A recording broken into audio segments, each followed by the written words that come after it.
Hello बच्चों, आप सभी का हमारे यूट्यूब चैनल SSR विद्या केंद्र पर स्वागत है। जैसा कि आज की क्लास में हम जो पढ़ने वाले हैं वो पढ़ने वाले हैं प्रश्नावली 4.1 का क्वेश्चन नंबर 2 से स्टार्ट करने वाले हैं।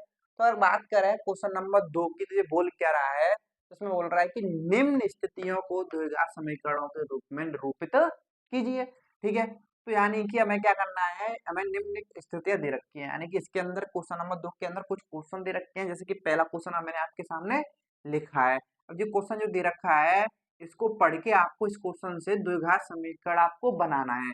तो निरूपित का क्या मतलब है, द्विघात समीकरण के रूप में उसको लिखना है इस पूरे को। ठीक है, अब कैसे लिखेंगे, तो आपको क्वेश्चन को पढ़ के पता चलेगा कि क्या क्या कंडीशन दे रखी है, क्या क्या शर्तें दे रखी है, तभी तो लिख पाओगे ना।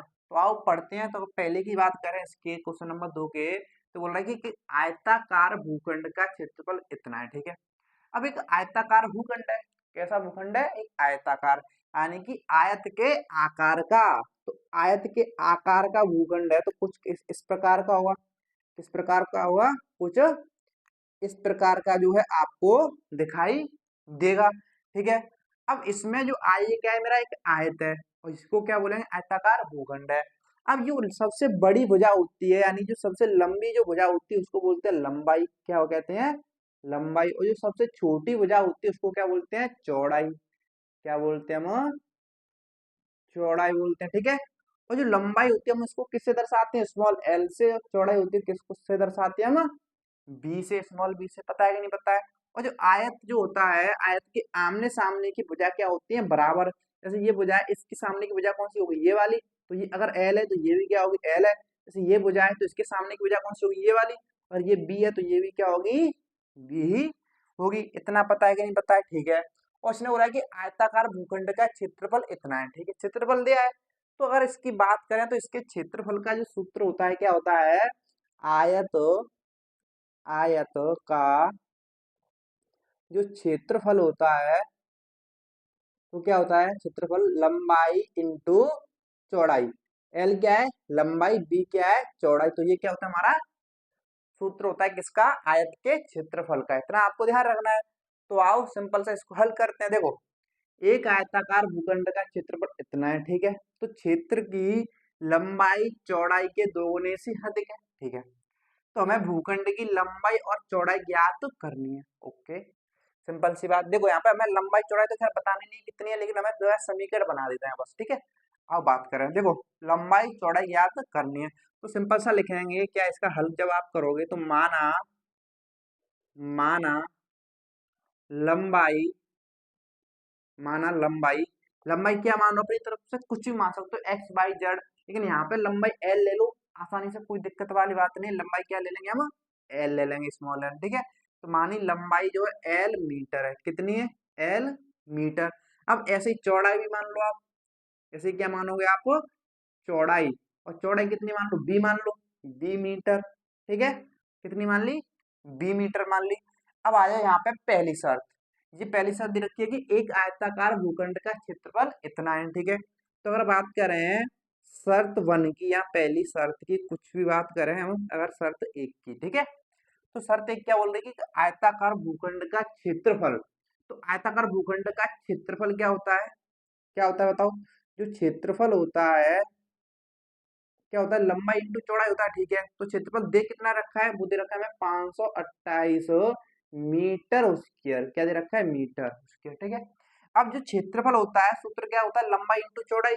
तो यहाँ पे जो क्षेत्रफल लगाओगे तो लंबाई कितनी है, एल, इंटू चौड़ाई, चौड़ाई कितनी है, बी। तो लंबाई इंटू चौड़ाई करोगे वही तो क्षेत्रफल होगा, जो कि कितना है, 528। सही है ना। ठीक है, तो लंबाई इंटू चौड़ाई हमारा आ गया कितना, 528 मीटर। तो यहाँ से हमारा ये बनेगा क्या, समीकरण नंबर 1 बना लेंगे। अभी मत बनाओ, क्यों नहीं बनाएंगे, अभी मैं बताऊंगा आपको क्यों मत बनाओ अभी। ठीक है, अब आते हैं हम शर्त नंबर 2 पर। देखो अब आ जाओ हमारी शर्त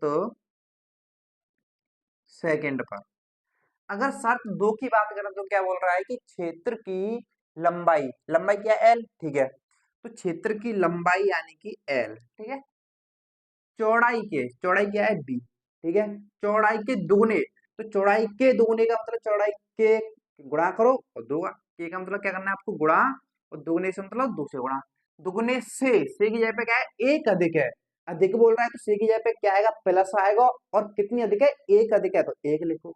ठीक है, यानी कि जो लंबाई है एल, चौड़ाई यानी कि बी, चौड़ाई के दो गुने, चौड़ाई का दो गुना किया यानी कि दो से गुणा कर दिया, से एक अधिक है, से एक अधिक है तो फिर इसमें कितना ऐड करना पड़ेगा, एक ऐड करना पड़ेगा। तो सी की जगह पे क्या अधिक बोल रहा है तो सी की जगह पे क्या आएगा, प्लस आएगा। ठीक है, जब इतना करने के बाद तुरंत बाद इनको क्या कर देते हैं, बराबर कर देंगे। तो यहाँ से जो एल बराबर जो आएगा हमारा, देखो एल बराबर, इसको सॉल्व करो जी, क्या होगा, 2b प्लस के 1।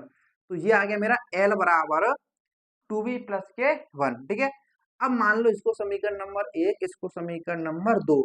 यहाँ पे जो मेरा एल का मान आ रहा है, कितना आ रहा है, 2b प्लस के 1। डायरेक्ट आप समीकरण 1 में रख दो, यानी कि समीकरण 2 का मान समीकरण 1 में आप रख दो। मैं इधर रखता हूँ। ठीक है, तो समीकरण 2 का मान समीकरण 1 में, तो समीकरण 1 क्या है मेरा, एल इंटू बी बराबर 528। अब इसमें आप रख दो, तो एल का बराबर रखो क्या, 2b प्लस के 1।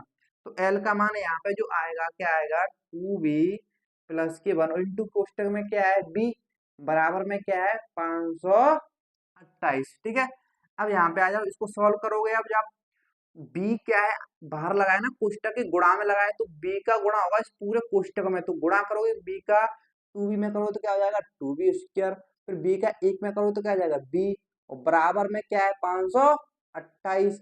जब द्विघात समीकरण बनाओगे तो द्विघात समीकरण में उधर क्या होना चाहिए, जीरो होना चाहिए, उसको उधर लेके आओ। 2b स्क्वायर प्लस b, जब 528 को उधर लेके आओ तो क्या हो जाएगा, माइनस के 528 बराबर में जीरो। तो ये क्या बनेगा, हमारा एक द्विघात समीकरण बनेगा। क्या बनेगा, द्विघात समीकरण, यानी कि इसको जो है हमने द्विघात समीकरण के रूप में लिख दिया। ठीक है, बस आपको इतना ही करना था, इसमें हमें लंबाई चौड़ाई नहीं बतानी, क्योंकि अभी इनको जो है द्विघात समीकरण को अभी अपने हल करना सीखा ही नहीं है। जब जब हल ही करना नहीं सीखा है तो आप इसकी लंबाई चौड़ाई कैसे याद करोगे भाई, समझ रहे हो नहीं समझ रहे हो। तो सिर्फ हमें द्विघात समीकरण को में निरूपित करना था, वो हमने कर दिया। तो इस तरीके से आपको इस क्वेश्चन को हल करना है। एक चीज समझिए, इसमें जो चर आ रहा है बी आ रहा है, इस द्विघात समीकरण में चर क्या आ रहा है, बी आ रहा है।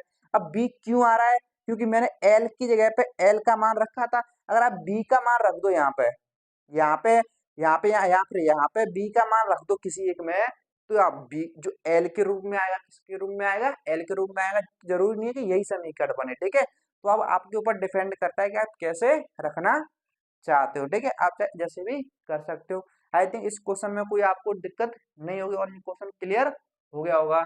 ठीक है, अगर कोई दिक्कत हो तो एक बार और देखना, जैसे आपको और क्लियर हो जाएगा। ठीक है, तो अब चलते हैं इसके क्वेश्चन नंबर 2 के सेकंड पार्ट की तरफ। ठीक है, आपके सामने जो है क्वेश्चन नंबर 2 का सेकंड पार्ट हमें दे रखा है, और इसको समीकरण में बदलने में कोई दिक्कत आपको नहीं होनी चाहिए। बेहद ही आसान क्वेश्चन है और मोस्ट इंपोर्टेंट क्वेश्चन है। देखिए तो क्या बोल रहा है, पहले ये समझिए। दो क्रमागत धनात्मक पूर्णांकों का गुणनफल 306। ठीक है, तो हमें पूर्णांकों को ज्ञात करना है, यानी कि दो क्रमागत धनात्मक पूर्णांक। धनात्मक पूर्णांक का मतलब बताया ना आपको। देखो, तो पूर्णांक होते हैं हमारे, पूर्णांक होते हैं, पूर्णांक आपको पता है कि माइनस की अनंत से लेकर 3, माइनस के 2, माइनस के 1, फिर क्या आएगा, जीरो, फिर क्या है 1 2 3 4 डॉट डॉट डॉट प्लस की अनंत तक। तो ये क्या होते हैं, पूर्णांक होते हैं। तो इनमें बात कर रहा है धनात्मक पूर्णांक, धनात्मक में यानी कि जो प्लस वाले। तो प्लस वाले कहां से कहां तक होते हैं, 1 से लेकर अनंत तक होते हैं। कहां से कहां तक होते हैं, ये धनात्मक पूर्णांक, इनको बोलते हैं धनात्मक पूर्णांक।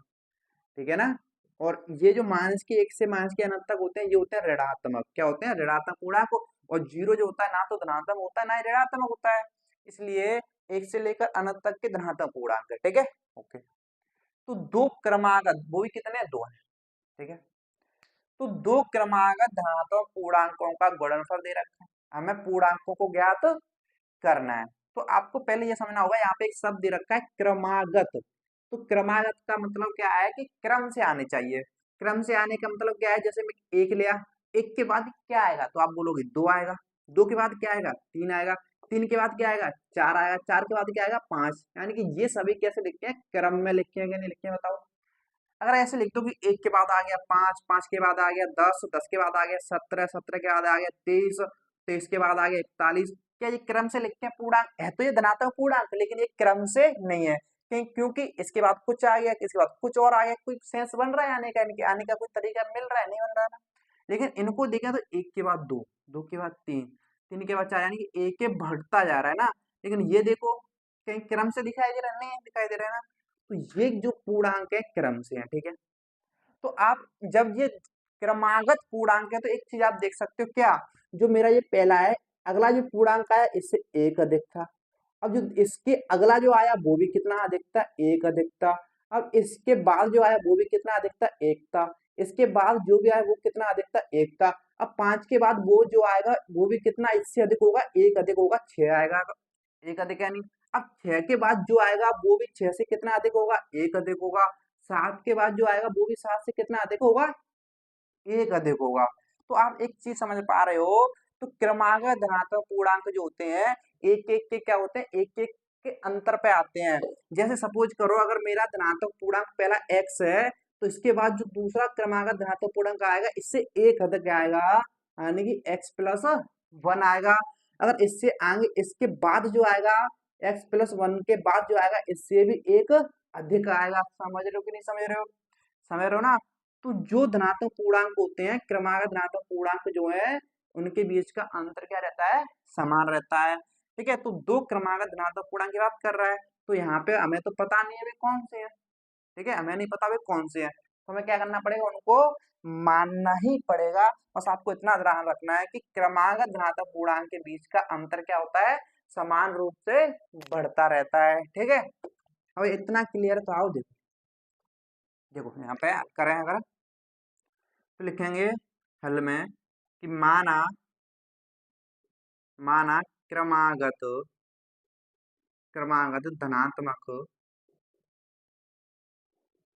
पूर्णांक, जब आप मानोगे, अगर आप पहला पूर्णांक x मान रहे हो तो दूसरा जो पूर्णांक होगा इससे एक अधिक होगा। कितना अधिक होगा? एक अधिक, यानी कि x से कितना अधिक? एक अधिक, यानी कि x प्लस एक होगा। ठीक है, तो वे दोनों मेरे क्रमागत धनात्मक पूर्णांक हो गए x प्लस के 1 हो गए।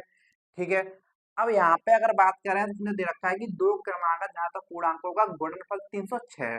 ठीक है, अगर बात करें इसके हल की, सॉल्यूशन की अगर बात करें हल की, तो इसने क्या दे रखा है कि पूर्णांकों का गुणनफल, तो इन दोनों का गुणनफल यानी कि x और x प्लस 1 ये दोनों पूर्णांक है, इनका गुणनफल कितना है? बराबर में 360 आएगा, ये बोल रहा है। जब आप इसका इसमें गुणा करोगे तो x का इस पूरे में गुणा करना पड़ेगा ना। x का इसमें गुणा करो तो x का अंदर गुणा करो तो क्या हो जाएगा? x स्क्वायर हो जाएगा। फिर x का एक में गुणा करोगे तो क्या हो जाएगा? प्लस के x हो जाएगा। गुणा हो गया। अब बराबर में क्या है? 306। अब 306 को इधर को लेके आओगे तो एक्स स्क्वायर प्लस एक्स इधर को आएगा तो चिन्ह बदल के हो जाएगा माइनस का 306, बराबर में क्या बचा? 0। तो ये हो गया हमारा आंसर। बस तो इस तरीके से हमें सॉल्व करना था। बस आपको ये लाइन पता होनी चाहिए कि क्रमागत धनात्मक पूर्णांक जो होते हैं एक एक के अंतर पर होते हैं। ठीक है, ध्यान रखना। यहाँ पे कोई दिक्कत तो नहीं, जैसे कि यहाँ पे पहला जो पूर्णांक है ये वाला है, दूसरा पूर्णांक ये है, ये दोनों का ये पूरा एक है, पूरा एक है, इसलिए आप कोष्टक में लेके चलोगे तो ये प्लस आ गया यहाँ पे। अगर प्लस नहीं होता, गुणान होता तो कोई दिक्कत वाली बात नहीं थी, तो ये प्लस में आ गया तो आप पूरा कोष्टक में ही लिखना, आप गुणा करो तब इसका। जब इसका गुणा करोगे पूरे का तो कोष्टक में लिखने के बाद ही दूसरे वाले में गुणा करना है। ठीक है, तो इस तरीके से हमें क्या बनाना है? समीकरण बनाना है। तो आई थिंक इस क्वेश्चन में कोई आपको दिक्कत नहीं होना चाहिए। अरे और कोई दिक्कत तो एक बार और देख लेना, फिर आपको सारी चीजें क्लियर हो जाएंगी। तो अब चलते हैं इसके क्वेश्चन नंबर 2 के तीसरे पार्ट की तरफ। ठीक, अब जो देखने वाले हैं क्वेश्चन नंबर 2 का तीसरा पार्ट। तो क्वेश्चन नंबर 2 तीसरा पार्ट क्या बोल रहा है देखो। तो रोहन की माँ, एक रोहन और उसकी माँ है, ठीक है। तो एक रोहन की माँ उससे 26 वर्ष बड़ी है, यानी कि अगर ये रोहन है, कौन है ये? रोहन है, और ये जो है रोहन की कौन है? माँ है। ठीक है, रोहन की माँ। तो ये रोहन से कितनी बड़ी है भाई? रोहन से कितनी बड़ी है? 26 वर्ष बड़ी है। ठीक है, और उनकी आयु उनकी आयु का गुणनफल अब से 3 वर्ष पश्चात यानी कि 3 वर्ष बाद 360 हो जाएंगे। ठीक है, तो हमें रोहन की वर्तमान आयु ज्ञात करनी है, यानी कि रोहन की आयु हमें ज्ञात करनी है। ठीक है, तो सिंपल सा क्या करेंगे, जिसकी आयु ज्ञात करनी होती है उसको मान लेते हैं एक्स मान लो। ठीक है, तो आओ करते हैं बात। तो माना माना रोहन की रोहन की वर्तमान आयु ज्ञात करनी है ना, तो मानेंगे माना रोहन की वर्तमान आयु कितनी है, एक्स वर्ष।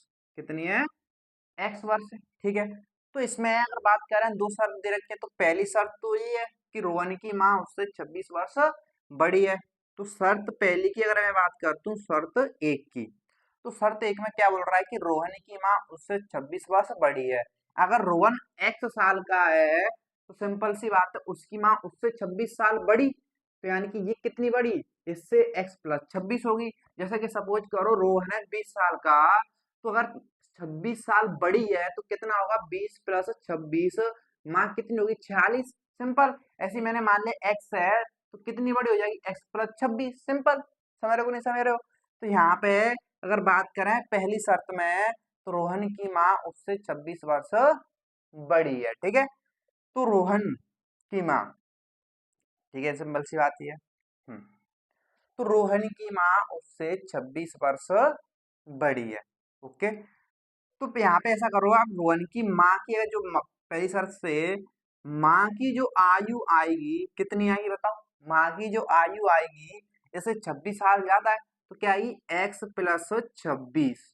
तो ये क्या आ गई, इतने वर्ष की इसकी क्या है, माँ है।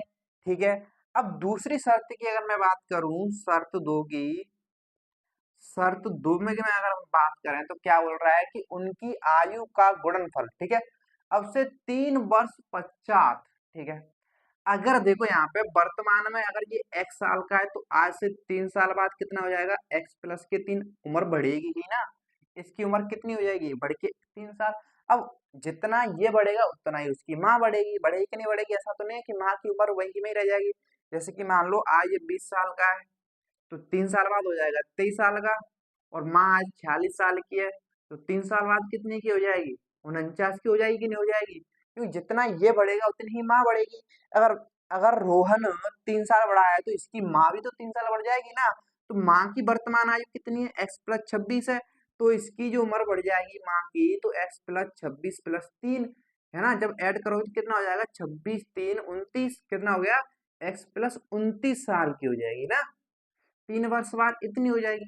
ठीक है, अब देखो यहाँ पे, तो उनकी आयु का गुणनफल अब से 3 वर्ष पश्चात इतना हो जाएगा। अब 3 वर्ष पश्चात इनकी उम्र इतनी होगी, अब इनका जो गुणनफल होगा कितना हो जाएगा, 360 हो जाएगा, ये बोल रहा है। सिंपल, क्या हो जाएगा, 360 हो जाएगा। तो जब आप इन दोनों का गुणा कर लोगे तो हमारा बन जाएगा वो समीकरण। आओ, तो ये हमारा एक कोष्टक, ये एक कोष्टक, ये दोनों का करना पड़ेगा आपको गुणा। तो x का x में करोगे क्या हो जाएगा, एक्स स्क्वायर, फिर x का 29 में करोगे क्या हो जाएगा, 29x, फिर 3 का x में करोगे कितना हो जाएगा, ये 3x, अब फिर 3 का 29 में करोगे तो कितना हो जाएगा, 87। ठीक है, अब 29 87, अब देखो गुणा हो गया इसका, बराबर कितना है, 360। सभी को एक तरफ ले आओ, इधर को देखो, एक्स स्क्वायर और 3x और 29x कितना हो जाएगा, 31x प्लस 87। अब 360 इधर को आएगा तो माइनस के 360 हो जाएगा, बराबर में क्या है, 0। अब यहाँ पे ये एक्स स्क्वायर प्लस के 31x, जब 360 में से आप 87 घटाओगे तो माइनस के बचेगा, क्यों, बड़ी संख्या में से छोटी संख्या घटा रहे हो ना। ठीक है, और बड़ी संख्या किसकी है, माइनस की, तो माइनस की आएगी। अब 10 में से 7 गया तो कितना आ गया, 3 आ गया। अब 5 में से 8 गया, यानी कि 15 में से 8 गया तो कितना आएगा, 7, और यहाँ पे आएगा ये 2, और बराबर में क्या है, 0। तो ये आ गया हमारा क्या, द्विघात समीकरण। तो हमने इस तरीके से इस क्वेश्चन को द्विघात समीकरण के रूप में निरूपित कर दिया। बताओ कोई दिक्कत इसमें, आई थिंक आपको कोई दिक्कत नहीं होनी चाहिए, बेहद आसान क्वेश्चन है। अगर थोड़ी सी बहुत दिक्कत हो तो उसको एक बार और देख लीजिएगा, सारी दिक्कतें मिट जाएंगी। ठीक है, तो अब चलते हैं इसके क्वेश्चन नंबर 2 के चौथे पार्ट की तरफ। अरे यहाँ पे देखिए थोड़ी सी गलती हो गई, क्या जोड़ने में गलती हुई और कुछ गलती नहीं है। तो 29x और 3x होगा, यहाँ पे 32x, हमने 31 कर दिया, सिंपल सा 32x आएगा। ठीक है, बाकी सब सही है। ठीक है, तो चलो अगले को देखते हैं। थोड़ी सी मिस्टेक हो गई, सॉरी उसके लिए। ठीक है, देखिए अगला जो चौथा पार्ट है, क्या दे रखा है कि एक रेलगाड़ी 480 किलोमीटर की दूरी समान चाल से तय करती है। ठीक है, यदि इसकी चाल 80 किलोमीटर प्रति घंटा कम होती, ठीक है, तो वह उसी दूरी को तय करने में 3 घंटे अधिक लेती। ओके, तो हमें रेलगाड़ी की चाल ज्ञात करनी है। ठीक है, तो समझिए एक चीज समझिए यहाँ पे, तो कहने का मतलब क्या है, कहने का मतलब ये है कि यहाँ पे दे रखा है कि 480 किलोमीटर की दूरी है। ठीक है, हम अपनी तरफ से कुछ भी दूरी मान लेते हैं, मैं आपके लिए कुछ समझाने के लिए अपनी तरफ से एक दूरी मान रहा हूँ। तो जैसे मैंने मान लिया ये दूरी जो है 100 किलोमीटर है। कितनी दूरी तय कर रहे हैं हम? 100 किलोमीटर की। आपकी जो चाल है वो है सपोज करो 25 किलो। आपकी जो चाल है सामान्य चाल, क्या सामान्य या समान चाल आपकी मान लो 25 किलोमीटर प्रति घंटा है। जब आप 25 किलोमीटर प्रति घंटा की चाल से आप दूरी तय कर रहे हो तो आपको कितना समय लगेगा? तो आपको पता है समय कितना लगेगा? 4 घंटे। क्यों? आप जानते हो समय कैसे निकालते हैं? हम समय कैसे निकालते हैं? तो हम जो समय निकालते हैं, जो समय बराबर होता है वो होता है दूरी बट्टे चाल। क्या होता है? समय बराबर दूरी बट्टे चाल। अगर आपको ये पता है तो आई थिंक आपको इस क्वेश्चन में भी कोई दिक्कत नहीं आएगी। देखो, तो अगर समान चाल बराबर कितनी है आपकी 25 किलोमीटर प्रति घंटा, तो आपको 100 किलोमीटर दूरी तय करने में कितना टाइम लगेगा भाई बताओ? तो सिंपल सी बात है, तो दूरी को चाल से भाग करो। दूरी कितनी है? 100 को चाल कितनी है? 25 से भाग करोगे तो कितना समय लगा? 4 घंटे लगा। कितना समय लगा? 4 घंटे लगा। ठीक, ओके। अब यहाँ पे बोल रहा है, अगर मैं बात करूं जो समान चाल थी 25, ठीक है, अब अगर आपकी चाल कम कर दी जाए, क्या कर दी जाए? आपकी अगर मैं चाल कम कर दूं, जैसे सपोज करो मैंने जो चाल आपकी 25 थी वो मैंने घटा के कितनी कर दी? सपोज करो मैंने घटा के कर दी 10 कर दी। कितनी कर दी? 10 किलोमीटर प्रति घंटा कर दी। 10 किलोमीटर प्रति घंटा करोगे तो ये घटाने के बाद नई चाल हो गई ना, ये क्या होगी? नई चाल। ये होगी हमारी नई चाल। जो आपने चाल इतनी थी इतनी हो गई, तो अब आपको कितना समय लगेगा? तो अब आपको जो समय लगेगा देख सकते हो, तो दूरी कितनी है? दूरी बट्टे चाल। दूरी कितनी है? 100, और चाल कितनी है? 10 से भाग करो तो कितना लग रहा है? 10 घंटे। कितना लग रहा है? 10 घंटे। और पहले लग रहे आपको 4 घंटे। लग रहे थे कि नहीं लग रहे थे? तो सिंपल सी बात ये है, क्या है, जब आपकी चाल गिरेगी तो आपको समय ज्यादा लगेगा भाई। जब आप रेंग रेंग के चल रहे हो, ऐसे रेंग रेंग के चलोगे तो आपको ज्यादा समय लगेगा नहीं लगेगा? जब आप भाग के जाओगे तो आप कम समय लगेगा, लगेगा नहीं लगेगा? इसी प्रकार से जब ज्यादा स्पीड में जाओगे कम समय लगेगा, और स्लो स्पीड में जाओगे तो ज्यादा समय लगेगा। ऐसे यहाँ पे स्पीड इसकी कम हो गई है तो 3 घंटे अधिक लेती है। ठीक है, ऐसे यहाँ पे देखो स्पीड कम हो गई है, पहले 4 घंटे लग रहे थे, जैसे स्पीड कम की अब 10 घंटे लग रहे हैं। कितना समय बढ़ गया? 6 घंटे। देखो कितना, 4 घंटे लगते थे अब 10 लग रहे हैं, यानी कि 6 घंटे बढ़ गया। ऐसे यहाँ पे कितने घंटे बढ़ रहा है? 3 घंटे अधिक ले रहा है, यानी कि 3 घंटे अधिक बढ़ गए। समझ रहे हो नहीं समझ रहे हो? यानी कहने का मतलब ये है कि आपके जो समय में अंतर कितने का आ गया? 6 का आ गया। आपके समय का अंतर कितना आ रहा है? कितना आ रहा है? 6 का आ रहा है। अधिक लग रहा है ना? ठीक है, तो इसी प्रकार से हमें इस क्वेश्चन को हल करना है। तो सिंपल सा क्या करेंगे, सबसे पहले क्या करेंगे, माना माना समान चाल मान लो। ठीक है, दूरी समान चाल से तय करते हैं, तो रेलगाड़ी की चाल ज्ञात करनी है। तो मान लो चाल, रेलगाड़ी की चाल मान लेंगे, माना चाल कितनी है? x किलोमीटर प्रति घंटा मान ली। ठीक है, अब इसने बोल रहा है कि इसकी चाल जो है 8 किलोमीटर प्रति घंटा कम होती है। क्या होती है? कम होती है। अगर मैं बात करूं पहली शर्त की, खैर ये लिखो या ना लिखो, इसने बोला है कि इसकी चाल 8 किलोमीटर प्रति घंटा कम होती है, तो इसकी जो नई चाल होगी बताओ क्या हो जाएगी? इसकी जो नई चाल होगी, तो पहले चाल x की से जा रहा था, अब 8 कम हो गई है। कितनी कम हो गई? 8। तो जो चाल है x इसमें से तो कम हो गई ना? कितनी कम हो गई? 8। तो ये आ गई हमारी नई चाल। ये क्या आ गई? इसकी नई चाल x माइनस 8 किलोमीटर प्रति घंटा। ठीक है, अब देखो यहाँ पे, तो वह उसी दूरी को तय करने में 3 घंटे अधिक लेती है। ठीक है, सिंपल सी बात इतनी है। ठीक है, तो अगर बात करें इस चाल से वो कितना समय ले रही थी, इस साल से वो समय कितना ले रही थी, और इस साल चाल से वो कितना समय ले रही है, अब 3 घंटे अधिक ले रही है। ठीक है, अब कौन से वाले से अधिक ले रही है, पुराने वाले से अधिक ले रही है। आप सिंपल सा ये समझो कि उन जो अधिक समय ले रही है उनके क्या है, समय के बीच का अंतर है। क्या है, समय के बीच का अंतर है। तो देखो हमेशा अगर चाल कम होगी, जो नई चाल है, तो आपको नई चाल का समय हमेशा ज्यादा दिखेगा। तो आपको सिंपल सा क्या करना है, नई चाल में से, नए समय में से पुराना समय घटा देना है। क्या करना है, नए समय में से, नए समय में से आपको पुराना समय घटाना है। तो आपके जो समय के बीच का अंतर जो कितना आएगा, 3 घंटे आएगा। कितना आएगा, 3 घंटे। जैसे नई चाल है तो नया समय कितना है, 10 है। तो पुरानी चाल कितनी है, 25। तो पुराना समय कितना है, 4 है। तो हमेशा आपको नए नए समय में से घटाओगे तो पुराने समय को घटाना, क्योंकि जब भी आपको बड़ी संख्या में छोटी संख्या घटाओगे जब तो प्लस का आएगा ना अंतर। ठीक है ना, तो नए समय में से पुराना समय घटा दो, कितना आएगा, 3। अब नया समय कैसे निकलेगा, समय निकलेगा समय बराबर दूरी बट्टे चाल। और दूरी कितनी है, देखो 480 किलोमीटर है। जब दूरी में आप समय भाग दोगे किससे, चाल से, नई समय है तो नई चाल से भाग दोगे, और नई चाल कितनी है, x माइनस के 8 है। अब इसमें से घटाओगे पुराना समय, तो पुराना समय घटाओगे तो दूरी तो वही है, दूरी तो वही है, दूरी नहीं बदल रही है भाई, दूरी नहीं बदल रही है।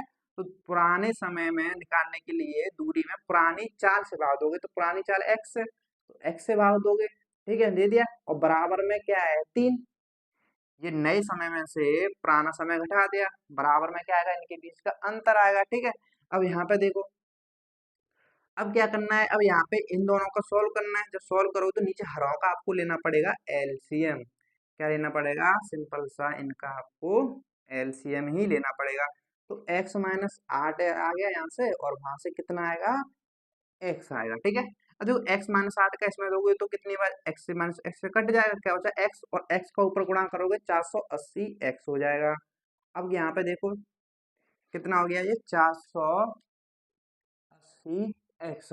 अब x से x कट गया, x माइनस 8 का ऊपर गुणा करोगे तो माइनस 480 में गुणा करोगे किसका, x माइनस के 8 का, और बराबर कितना है, 3 है। अब यहाँ पे जगह नहीं बच रही है, मैं इधर को सॉल्व करता हूँ, इसको मुझे हटाना ही पड़ेगा। ठीक है, आओ देखो, मैंने इसको क्या किया, हटा दिया। ठीक है, अब यहाँ पे देखो, तो यहाँ पे कुछ नहीं, एक है। मैं क्या कर लेता हूँ, पहले कैसे गुणा कर देते हैं। इसका इसमें कैसे गुणा करो तो कितना आएगा, 480 x माइनस के कितना है वो, 480 कोष्टक में x माइनस के 8। ठीक है, और बराबर में 3 का इसमें कैसे गुणा होगा ना, इस पूरे में, यानी कि x माइनस 8 में, और इंटू x है वो, इसमें 3 से गुणा और हो जाएगा। ठीक है, अब इसको सॉल्व कर लो, तो ये हमारा 480 x। अब देखो 480 का अंतर गुणा करोगे तो माइनस 480 एक्स। ठीक है, अब माइनस का 480 और 8 का गुणा करोगे तो 0। देखो माइनस गुणा माइनस करो तो प्लस के, 8 का गुणा करो 0 में 0, 8 और 64 के 4, 86, 8 चौक 32, और 32 से कितना हो गया, 38। कितना आ गया, 3840 बराबर।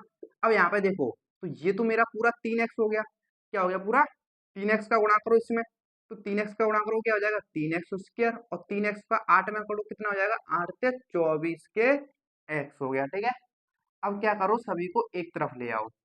अब देखो प्लस माइनस के सेम सेम, 480 एक्स ये भी, 480 एक्स ये भी, प्लस माइनस के सेम सेम कैंसिल हो गया। ठीक है ना, अब यहाँ पे बच रहा है 380। ठीक है, अब उधर से सभी को धर के लेके आओगे आप, तो ये माइनस के 3x हो जाएगा स्क्वायर, और ये क्योंकि ये प्लस के इधर को आ रहा है तो माइनस के होगा। अब माइनस के 24 इधर को आएगा तो प्लस के 24x होगा, और बराबर में उधर क्या बचा, 0 बचा। ठीक है, अब देखो यहाँ पे, तो क्रम से लिख दो, पहले बड़ी घात लिखो। तो बड़ी घात क्या आएगी, पहले माइनस के 3x स्क्वायर आएगी, फिर छोटी घात क्या है, 24x आएगी, फिर आएगा प्लस के 3840 बराबर के 0। ठीक है, इतना समझे। अब आप यहाँ पे देखो तो एस स्क्वायर माइनस का है, आप चाहो तो इतना भी लिखो, कोई दिक्कत वाली बात नहीं है, फुल नंबर मिलेंगे। आप चाहो तो इसको माइनस वाले को प्लस में भी कर सकते हो, कैसे, कॉमन ले लो माइनस का। जब माइनस कॉमन लोगे तो ये सभी अंदर के चिन्ह बदल जाएंगे, यानी कि ये तो प्लस का हो गया क्योंकि माइनस आ गया, यहाँ से माइनस कॉमन आ गया तो ये हो गया माइनस का, और ये भी किसका हो जाएगा, माइनस का, और बराबर में क्या है 0। अब माइनस भाग में चला गया तो भाग में तो 0 में जब माइनस की से भाग तो जब प्लस की से भाग तो हमेशा आना 0 ही है। तो ये क्या हो गया 3x² माइनस के 24x और माइनस के 3840 बराबर के 0। तो इस सवाल में इस तरीके से आपको समीकरण बनाना पड़ेगा। थोड़ा मुश्किल है लेकिन नामुमकिन भी नहीं है, ठीक है। तो आई थिंक आपको अगर ये समझ आ जाएगा ना तो इसमें कुछ भी नहीं है, बस तो कैलकुलेशन बचती है। तो आई थिंक आपको इसमें कोई डाउट नहीं होना चाहिए, बड़े प्यार से मैंने समझाया है। और अगर कोई भी दिक्कत हो तो एक बार और देख लेना, सारी चीजें क्लियर हो जाएंगी। अगर इतना क्लियर है तो अब चलते हैं इसके हम उदाहरण की तरफ।